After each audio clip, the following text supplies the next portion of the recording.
Salam guys, apa khabar semua? Selamat kembali ke saluran Viral News Malaysia. Okey, video kali ini adalah video petua, iaitu 5 petua kesihatan orang tua-tua dulu yang dah pun berikan petua-petua ini supaya kita menjaga kesihatan kita. Okey, apakah 5 petua kesihatan untuk hari ini? Okey, jom ke video. Petua pertama, jika badan kebas dan kejang-kejang urat, itu tanda awal nak kena angin asma. Minumlah air kelapa biar lembut urat 3 hari berturut-turut. Jadi penyakit bahaya tu.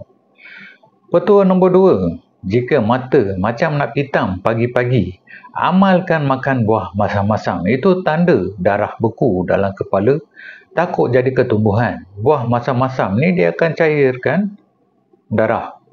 Jadi takkan rasa hitam-hitam.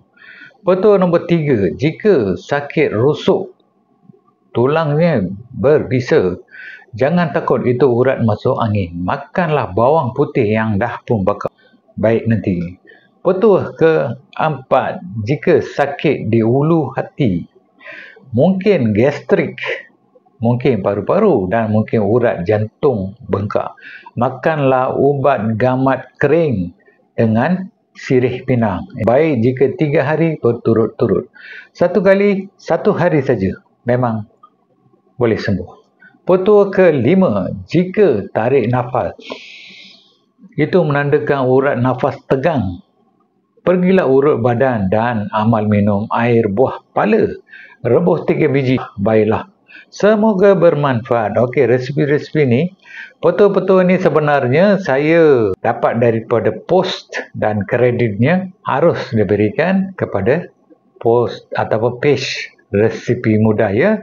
Saya rasakan yang petua-petua ni mungkin boleh dikongsi bersama supaya semua yang ada masalah-masalah kesihatan seperti ini boleh amalkan petua-petua ni supaya lebih sihat.